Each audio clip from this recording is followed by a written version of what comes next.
This is GPT-powered coding in your terminal. The real kicker here is that it allows you to both write and edit code. And the cool thing about AIDER is that it's hands-off. So you type and then it does the programming. This is gonna be the first video in a series where I see how far I can push AI coding assistants with one ultimate goal in mind: get fired. I wanna build an AI coding agent or use one, find one that can do my work for me. If that sparks your interest and you want to get fired too, or at least write code faster than ever before, drop a sub, like, and let's get into this. So I have a simple Vue.js application here that we're going to use AIDER on. The kicker here is that I'm not going to touch a single line of code by hand. I'm going to let AIDER do all the editing and all the coding so we can see how good it actually is. Run pip install and then export your OpenAI API key. So as you can see here, I have a simple Vue.js boilerplate application. I'm going to open up a new terminal here and just type AIDER. So first thing it says, no git repo found. Create one to track GPT's changes. We're going to go ahead and do that. Go ahead and type AIDER. It just opens up like this for us. So first thing you want to do is type help just to see all the different commands. So what we're going to do is get the reference to this app.vue component /add source app.vue. So you can see here that AIDER now has a reference to this component. First thing I want to do here is see if AIDER understands the context of a Vue.js file. So if you've used Vue.js at all, you know that there are 3 blocks. You have your script, your template, and your style. And we're going to see if it can just clear out this template file and do a simple hello world. Clear out the app.vue file and just say hello world. Okay, so it's describing what it's going to do, and then it's going to go ahead and show the original, the current version, and then it's going to show the updated version. It's going to show its change. And pay attention to this because this is really cool. This is all happening live, right? So AIDER just went ahead and saved and committed that file.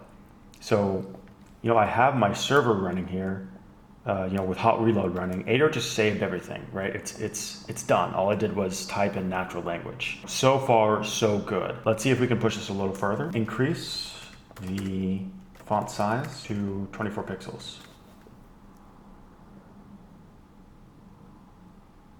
Okay, so once again, it's got the original and then it has a new style scope block. So that's great. So it does understand Vue.js, and you would kind of expect that, right? It's using OpenAI's GPT-4, which has memory up to September 2021. Change the background color from dark to black, CSS transitions, and then loop infinite.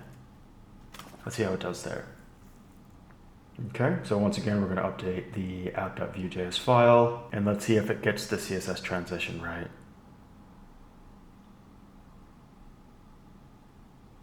All right, so it looks like the dark and the black got set here and it created a brand new CSS transition for us. So pretty good. Again, still we're doing simple things, just trying to see where this falls apart. A lot of the coding tools right now are good in certain scenarios. So we're just trying to see how far we can push this. Let's go ahead and make this a little larger. So expand the hello world CSS to the entire screen. 100 view width, 100 view height.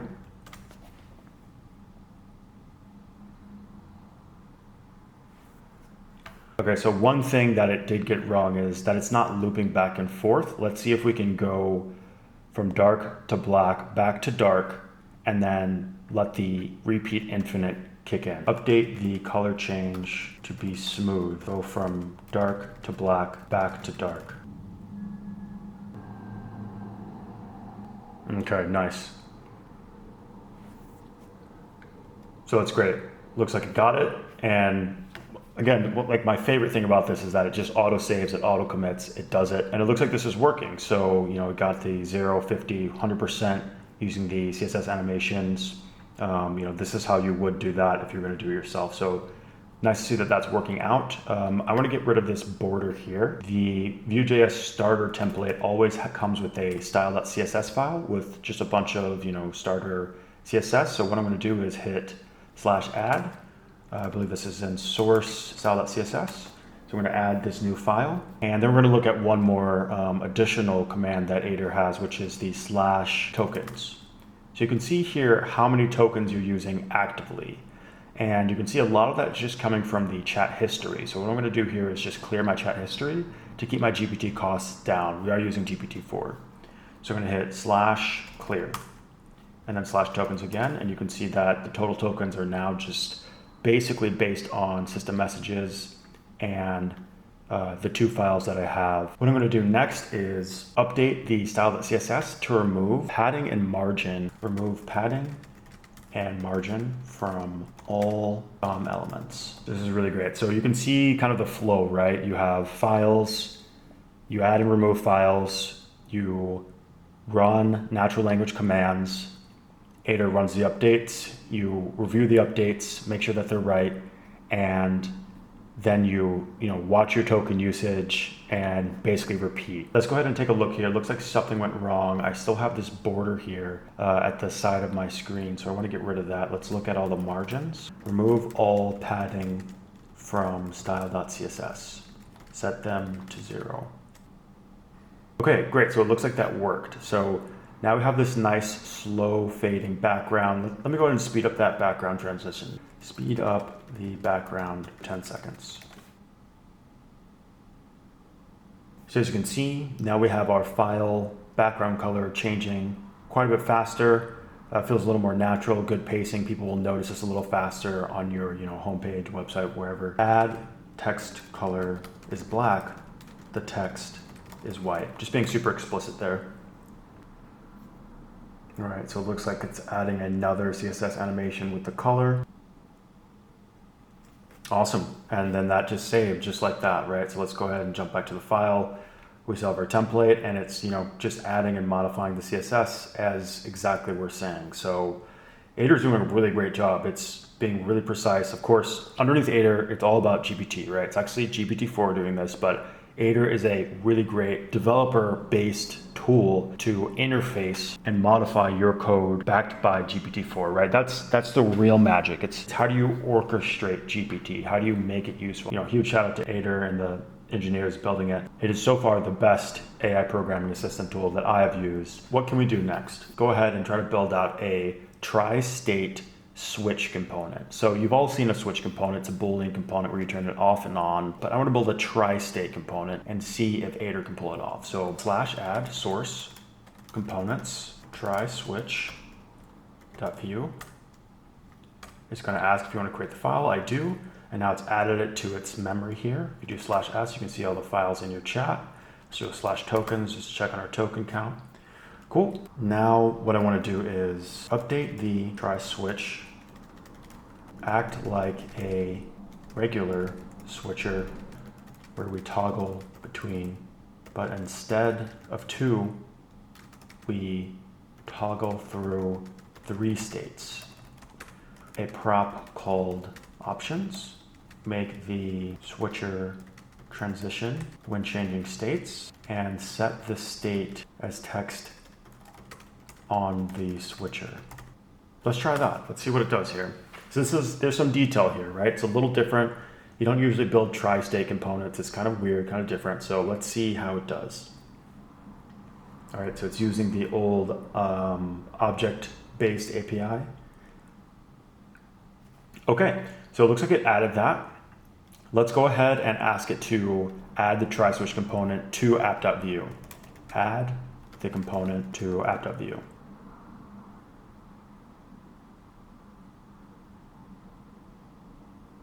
Okay, so on tap, it is updating between the 3 states. This is really good, but this is not the UI I wanted, right? I wanted an actual switcher component with that state toggling. So I'm going to say that. So update try switch to have the UI of a regular switcher component, except make it toggle between 3 X positions.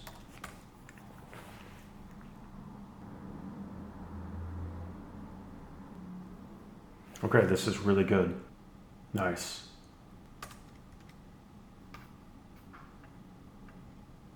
Wow, look at that. That's actually incredible. Again, I haven't actually written a single line of code, but this is really cool. This is actually like something concrete, right? So let's see how it did this, right? It used style, transform, translate, okay, nice. and then it's just got current state using a computer property to show off the current state. And then on switch state, which is on click here, it just pushes the state up one to handle the absolute positioning. Just like that, we have a tri-state Vue.js component. This is really cool. Obviously, it's really simple, but it's not about where it is now. It's all about where it can be in a year. That's why on this channel, we're digging in. We're trying to build things with this, right? We want to understand where's the tangible value. If there's one AI programming tool that you have some time to take a look at, check out AIDER. It is very simple to set up, literally 3 lines, and then you just walk through one of their examples. Let's real quick just talk about the good and the bad. So AIDER is a huge win for 3 primary reasons. We don't need to switch context away from our terminal and our IDE. Sounds like a small thing, but when you're coding for 8 hours, 5 days a week, this stacks up. You want to keep your context switching to a minimal in nearly all places. Even switching files is a hassle if you've programmed long enough. So the fact that AIDER is right here, right in the terminal, constantly open, ready for you to write a command is really incredible. And that leads me to the second reason why AIDER is really amazing. It's tracking all of the files in memory. It has some type of memory system here. You'll see when you boot this up, it's got this dot tags thing, and it's got what looks like an SQLite DB, something like that, that's running locally, that's handling all the management of your files. And lastly, AIDER's interface is super dev friendly, and it's really simple, right? It does one thing, and it does it pretty dang well. And that is the mark of great software. So what could be better? I think more transparent, like pricing around the tokens. Obviously, this doesn't really have anything to do with AIDER, but I don't know how much this costs per command. This is for sure going to stack up and become a problem. Instead of tokens, tell me price, even if it's just a rough estimate, price per query. Last thing, I would love to skip the pre-diff. It's cool, but it's really slow. I mean, you saw, while we were writing this out, it does this huge diff thing to say the exact change and what changed before. If you're editing a large file, that's going to take quite some time. I've tried GPT Engineer, AutoGPT, and several other GPT tools. I have not been inspired to create a video like I have with AIDER. So hands down, this is the best AI coding assistant tool so far. Check it out. Big shout out to the devs. Subscribe if you want to see more content like this, where I really break down a tool, why it's good, why it's crap, and just keep it super real. I'm here looking for value, and I'm here to share it with you. Keep your eyes on this type of stuff, because this is the type of 2 to 10x engineering boost that can change your output forever. Leave your thoughts in the comments, and I'll see you guys in the next one.